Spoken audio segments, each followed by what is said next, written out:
আসসালামাইকুম শর্মা ভিউয়ার্স মাই মেডিল্যাব চ্যানেলে আপনাদেরকে স্বাগতম।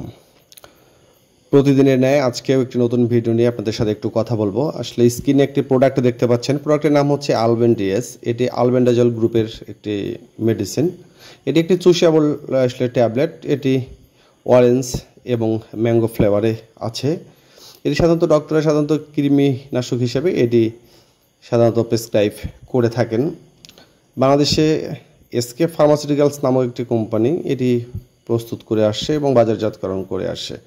আজকে আমরা জানবো আসলে আলবেন্ডাজল আসলে কি, কোন কোন ক্ষেত্রে ডক্টররা বা কোন কৃমিনাশক হিসেবে কোন কোন কৃমির ক্ষেত্রে ডক্টররা সাধারণত এই প্রোডাক্টটি পেশেন্টদেরকে দিয়ে থাকেন। সাধারণত হুপ ওয়ার্ক এবং কেঁচো কৃমি, সুতো কৃমি এবং হুইপ ওয়ার্ম, যে ট্রাইসোরিস যেটাকে বলা হয়, গোল কৃমি, ফিতা কৃমি এবং ওপিস্তার্কি এবং স্থূল কোষ কৃমি বিশেষ হাইড্রোক্লোরিড, এটি রেজিস্টার্ড চিকিৎসকদের অবশ্যই পরামর্শ অনুযায়ী ওনারা সাধারণত পেশেন্টদেরকে এই ওষুধটি দিয়ে থাকেন।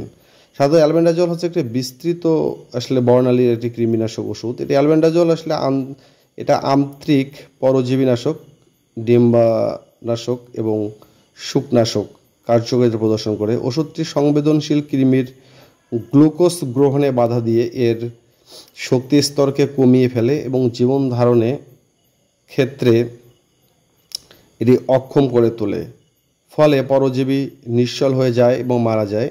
অ্যালবেন্ডাজল এবং এর কিছু বিপাকীয় দ্রব্য কৃমির টিউবিউলিন এবং পলিমারাইজেশন এতে বাধা প্রদানের ফলেই গ্লুকোজ গ্রহণে কমে যায় বলেই মনে করা হয়।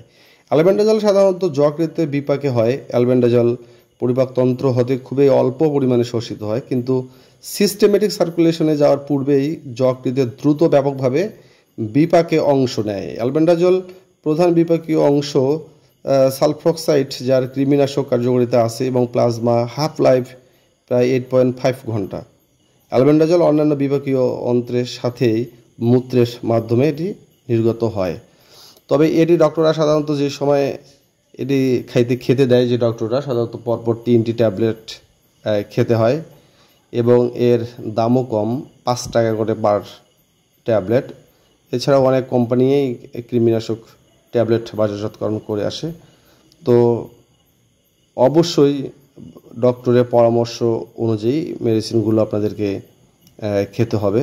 তো মাই মেডিল্যাব চ্যানেলটিকে যদি আপনাদের ভালো লেগে থাকে অবশ্যই লাইক, কমেন্ট এবং শেয়ার করে পাশে থাকবেন এবং চ্যানেলটি অবশ্যই সাবস্ক্রাইব করবেন, কারণ আমরাই নিত্য নতুন বিভিন্ন ওষুধের ব্যবহার বিধি, নিয়ম এবং খাবার নিয়মাবলী এবং রোগের ব্যাপারে গুরুত্বপূর্ণ অনেক তথ্য আমাদের চ্যানেলে শেয়ার করে থাকি।